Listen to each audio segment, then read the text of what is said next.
Good evening అందరికీ. యూనివర్సల్గా first best wishes అండి. వచ్చినందుకు థ్యాంక్స్ మీడియా మిత్రులకి, యాక్టర్స్కి, ఫ్రెండ్స్కి, మా చీఫ్ గెస్ట్ అనిల్ గారికి థ్యాంక్ యూ సో మచ్ అందరికీ ఇక్కడ ఉన్నందుకు.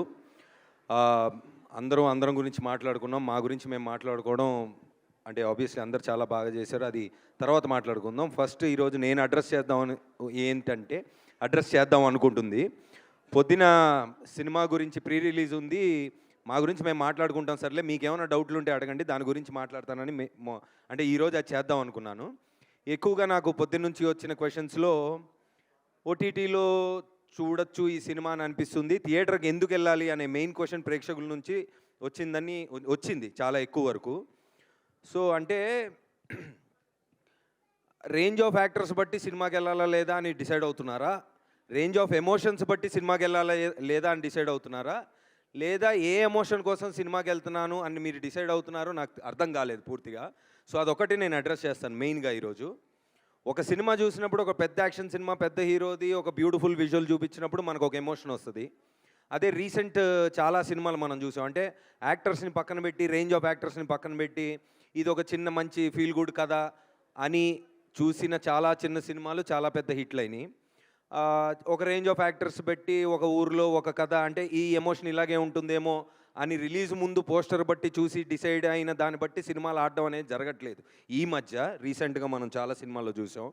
సో ఒకటి, ఆ క్వశ్చన్ అడిగిన వాళ్ళకి నేనేం చెప్తున్నానంటే, when you know that okay దీంట్లో మ్యాటర్ ఉందేమో, లేదు ఉన్నట్టు అనిపిస్తుంది, రెగ్యులర్గా వచ్చే సినిమాల్లాగా ఇది అనిపించట్లేదు, ఏదో ఉందేమో అని అనిపించినప్పుడు ఆ గట్ ఫీలింగ్ని ఫాలో అయ్యి థియేటర్కి వెళ్ళండి. That's basic. దాని తర్వాత ఆబ్వియస్లీ మీకు సినిమా రిలీజ్ అయిన తర్వాత జనాలు చెప్తారు అది ఎలా ఉందని. సో బిఫోర్ రిలీజ్ మేము ఈ మాత్రం చెప్పగలుగుతాం. So that's what I want to address today. And premiers we're చాలా lucky to get all the exhibitors that we got today. That speaks the result of the film before its release. So paid premiers 75 rupees, sorry 100 rupees and 150లో పెట్టారు, అంతేనా? Yeah, so 100 and 150. And also అది వాళ్ళే decide అయ్యారు, ఇది మంచి content cinema, దీన్ని రేట్లు హడావిడి చేయకుండా ప్రేక్షకుల దగ్గరికి తీసుకెళ్దామని అందరూ కలిసి తీసుకున్న నిర్ణయం అది. So we are very confident about it. And ఇందాక మా మురళీ బ్రో మంచి మాట అన్నారు. అనిల్ గారు, మీరు డబల్ హ్యాట్రిక్లు కొట్టి సినిమా థియేటర్లకి రండి అని క్యూలు కట్టించారు జనాల చేత. And it's a beautiful thing that I heard today. కొత్త డైరెక్టర్లు అందరి తరపున అనిల్ గారికి థ్యాంక్స్ చెప్పారు, అలాగే యాక్టర్స్ తరపున కూడా I'm thanking you for making, అంటే ప్రేక్షకులకి సినిమా థియేటర్కి రావాల్సిందే మీరు. నేను సంక్రాంతికి వస్తున్నాకి వెళ్ళి కింద పడి డొల్లి నవ్వి చచ్చిపోయాను నేను 10 మంది వెళ్ళి.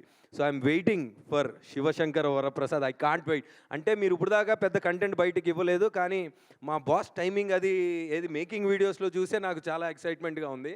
So I'm really looking forward for that film. So దండోరా 23rd నుంచి పెయిడ్ ప్రీమియర్స్ ఉన్నాయి, సో రండి చూసుకుందాం. అయితే ఇంపాక్ట్ ప్లేయర్స్, అవును రండి చూసుకుందాం, అయిపోయింది ఇంకేంటి ఇంకా ఇంత చూపించాగా.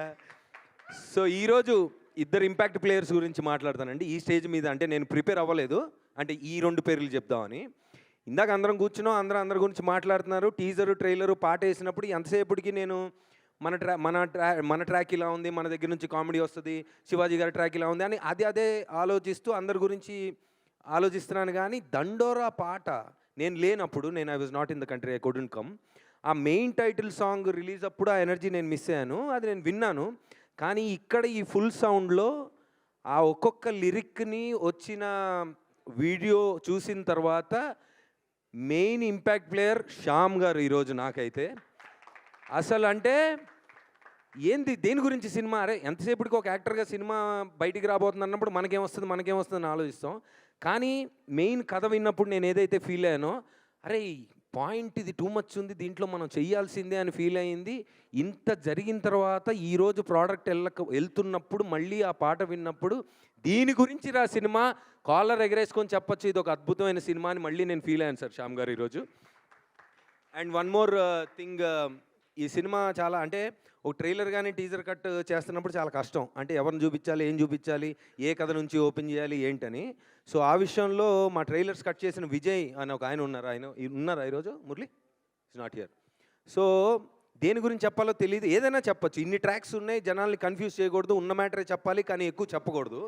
సో టీజర్ ఒక అంతవరకు వచ్చింది. తర్వాత ట్రైలర్ ఎలా చూపిస్తారు అని మేము డిస్కస్ చేసినప్పుడు టీజర్లో చూపించిన బిట్లే కొంచెం ఎక్కువ చూపించారు కానీ ఎక్కడ ఏమి ఎలా జరిగింది అని నాకు వస్తూ ఉంటాయి కమెంట్లు. అన్న వీళ్ళందరిలో ఒకళ్ళు పోతారన్న, వాళ్ళు ఎవరో నాకు తెలియట్లేదన్న, టీజర్ ట్రైలర్ చూశాను ఒకడు, ఏదో జరిగిందన్న అదేంటో తెలియట్లేదు అంటాడు ఒకడు. సో డెఫినెట్లీ కథ దేని గురించి అని ఇప్పుడు చాలామంది మేధావులు ఉంటారండి, రివ్యూవర్స్ కానీ ప్రేక్షకులు కానీ చాలామంది ఇది టీజర్లో ఇలా ఉంది కాబట్టి ఇక్కడ నుంచి ఇది జరిగిద్ది ఇది అని. మీరు ఏమన్నా గెస్ చేయండి. నేను సినిమా కథ తెలిసిన నాకు ట్రైలర్ చూసిన తర్వాత నేను చాలా ఎక్సైట్ అయ్యా. అంటే ఉన్న మ్యాటర్నే చెప్పాడు కానీ అది ఎటు నుంచి ఎటు వస్తుందో ఏం జరుగుతుందో అస్సలు గెస్ చేయలేకుండా చెప్పారు. I think Vijay he's done a fantastic job. ఇంతటితో 23rd see you at paid premieres. Thank you so much. Thank you Navdeep garu, thank you so much.